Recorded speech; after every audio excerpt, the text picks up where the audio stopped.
Hi, I'm Ann Luna, and welcome back to Bass Bites. This is the Sunset Edition. We're going to start looking at some kind of traditional tunes and some ways that, especially like as a beginning bluegrass bass player, if you're wanting to get past the root and the five, or play in keys outside of, say, G. So a few considerations to look at. So we're going to look at More Pretty Girls Than One, and we're going to play it in C. So first off, if we're going through our chord changes, you've got C, G, back to C, and an F, back to C, and F. You've got a C, and sometimes they walk down to an A minor. Some people still stay on the C, so maybe we'll look at it both ways. And then at the end, you've got that classic 1-5-1 turnaround of the C, G, back to C. And when I'm saying 1-5-1, if we're in the key of C, you got C, 1, D, E, F, G is your 5, and F is your 4. So it's a 1-4-5 tune, and pretty standard progression.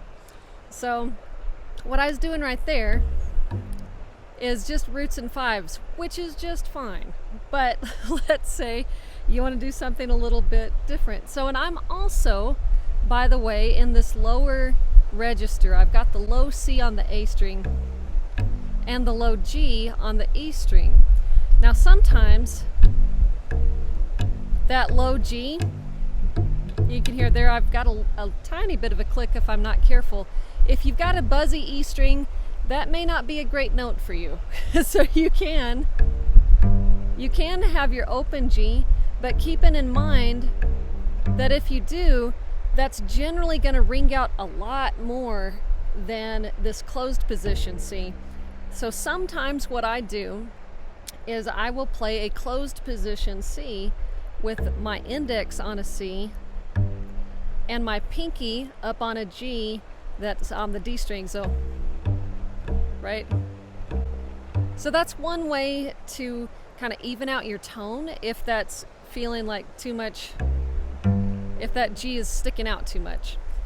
Now you can, sometimes it's easier to hit this high C on the G string, and you can either, again, hit the G right under it or the open G, right? So this is good for getting to know your bass neck and just options in C, right? But that C, I tend to use more as like a highlight, because I feel like nobody else in the band is going to have this lower register that I do down here.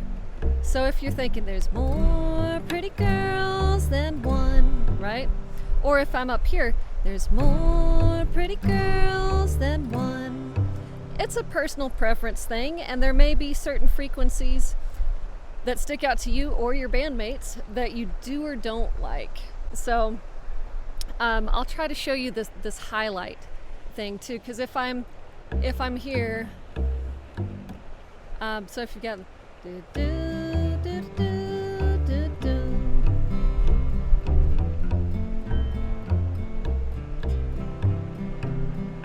So maybe if I've got two measures of C, I'll go and hit that high one, and it kind of gives it a little lift. Or if I'm in between verses, right?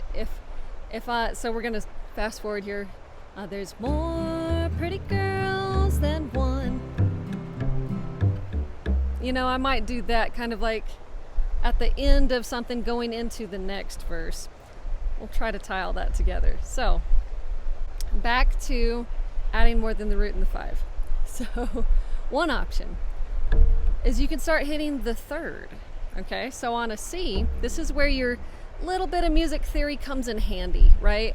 But even if you don't have it, you can start hearing these intervals, or be thinking of harmonized notes, or you'll get this sound in your ear, So even if you're not thinking, oh, that's the third of the chord, you'll start hearing that it's like it leads your ear to something else, right? So in C, we have a C as the root, E is the third, G is the fifth. And since we're going from a C to a G right off the bat in this song, if I play that E where I would normally be playing a G, it leads nicely. So if I've got, there's more pretty girls than one. So all I did there, instead of doing a C and a G,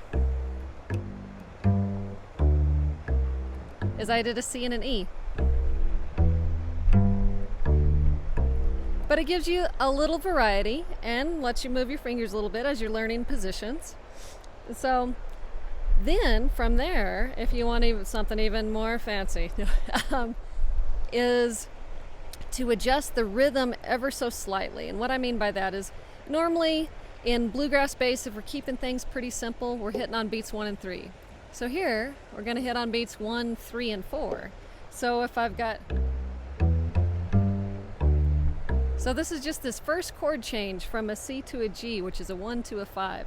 And you can try this anywhere that there's a C to a G and see if you like it. We're going to hit a C, E, F, going to the G. And so the E comes on beat 3, the F comes on beat 4. So we've got, there's more pretty girls than one. Maybe on a solo when you're wanting to support things and give a little push, that extra beat can really help out. In a similar fashion, we can do that same rhythmic variation from the C to the F. There I'm hitting a C, D, E, F. So,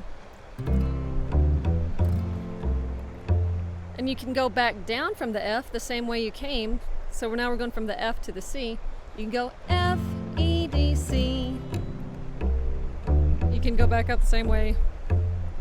Now here, if you're doing the A minor, you can go up to this high C and walk down to the A minor, do a C, B, A, and just an E. Or you could walk back up, since we're just staying on that A minor for one measure. So you could walk back up from the A back to the C. So in context.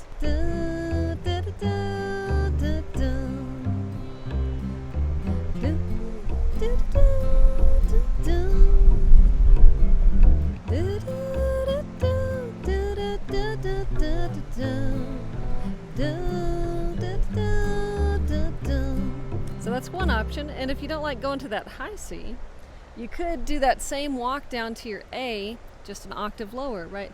So you've got that I ramble all around. So you've got, you can also, looking at options for your 1 to your 4, the C to the F, you can do a slow chromatic walk up. There's more pretty girls than one.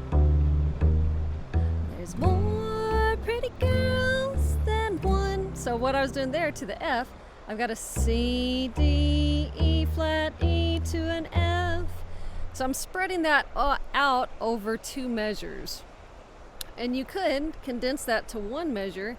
You'd just be hitting on beats 1, 2, 3, and 4. So if you've got do, do, do, do, do, do,